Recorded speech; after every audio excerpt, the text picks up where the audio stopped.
हाय दोस्तों, मैं हूं अभिषेक और आज का हमारा टॉपिक है जीव जनन कैसे करते हैं। सबसे पहले इसमें ये जानिए कि जनन क्या होता है। फिर इसके जनन के प्रकार पढ़ेंगे। उसमें क्या पढ़ेंगे हम, आलिंगिक जनन और लैंगिक जनन। तो सबसे पहले हम चलिए शुरू करते हैं। जनन क्या चीज है। तो हमने हेडिंग डाली है जनन। मतलब इसमें क्या होता है, जो जीव होते हैं वो क्या करते हैं, अपने जाति या वंश को बनाए रखने के लिए क्या करते हैं कि अपने जैसे जीवों को उत्पन्न करते हैं। मतलब जो जीवों द्वारा नए जीव उत्पन्न करने की क्रिया जो होती है उसे क्या कहते हैं, जनन कहते हैं। तो हम चलिए फिर इसको देखते हैं हमने क्या लिखा है। तो हमने लिखा है कि प्रत्येक जीवों द्वारा अपनी जाति व वंश को, मतलब जो जाति वंश जो मतलब के कोई मान लो के कोई होगी गाय भैंस बकरी या पेड़ पौधे, ये क्या करते हैं अपनी जाति या वंश को बनाए के रखने के लिए क्या करते हैं, अपने जैसे जीवों को उत्पन्न करते हैं।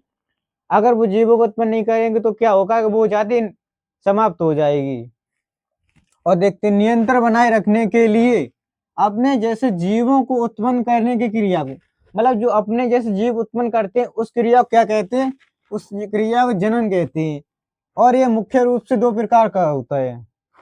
मतलब ये जो जनन होती है ये दो प्रकार की होती है, एक होती है आलिंगिक जनन और ये होती है लैंगिक जनन।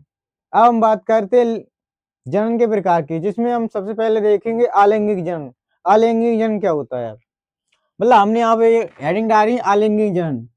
इसमें क्या होता है कि जो जीव होता है उसमें क्या होता है, बिना जनन कोशिकाओं की, मतलब कोई विशेष जनन कोशिका की आवश्यकता नहीं हो। इसमें क्या होता है कि जो जीव होता है वो क्या करता है, स्वयं क्या करता है, नए जीव को उत्पन्न करता है। और मतलब जो जिस जीव का निर्माण होता है, मतलब जो जीव उत्पन्न होता है वो क्या करता है, वो क्या होता है कि वो पूर्ण रूप से क्या होता है कि अपने जीव के समान, अपने जनक के समान होता है।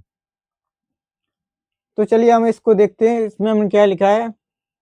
इस प्रकार के जनन के लिए विशेष जनन कोशिकाओं की आवश्यकता नहीं होती। मतलब जो हमारे गुण होते हैं, गुणसूत्र होते हैं एक्स वाई, उसकी आवश्यकता नहीं होती है। इसमें जीव स्वयं अपने जैसे जीवों को उत्पन्न करता है। मतलब कि इसमें क्या होता है कि अपने जैसे जीव को उत्पन्न करता है। और जिस जीव का निर्माण होता है, मतलब जो जीव उत्पन्न होता है या निर्माण होता है वो क्या होता है कि पूर्ण रूप से अपने जनक के समान, अपने माता पिता के समान होता है। और ये क्या होता है कि एक लिंगी जीवों में होता है। किसमें होता है, एक लिंगी जीवों में होता है। ये तो हमें हमारा हो गया आलिंगिक जनन। अब हम देखते हैं लैंगिक जनन। तो हमने यहाँ पे हेडिंग डाल दी लैंगिक जनन। इसमें क्या होता है कि इसमें विशेष जनन कोशिका की आवश्यकता होती है, जिसमें युग्मों की आवश्यकता होती है। इसमें एक्स और वाई, मादा तथा नर युग्म की आवश्यकता होती है। इसमें क्या होता है कि जो जीव होते हैं इसमें क्या होता है कि विशेष जनन कोशिका की आवश्यकता होती है। और क्या करते हैं, ये युग्म मिलकर क्या करते हैं, युग्मनज का निर्माण करते हैं, जिससे क्या होता है कि नए जीव की उत्पत्ति होती है। तो चलिए हम इसे देखते हैं पहले। इसमें हमने लिखा है कि इस प्रकार के जनन के लिए, किस प्रकार के जनन के लिए, लैंगिक जनन के लिए जनन विशेष जनन कोशिकाओं की आवश्यकता होती है। मतलब हमारे जो युग्म होते हैं एक्स वाई, इनकी आवश्यकता होती है। इसमें दो युग्म मिलकर, मतलब दो युग्म नर तथा मादा युग्म मिलकर युग्मनज बनाते हैं।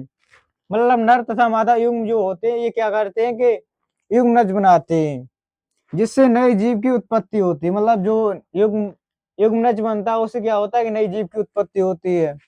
और ये क्या होता है कि दो लिंगी जीवों में होता है।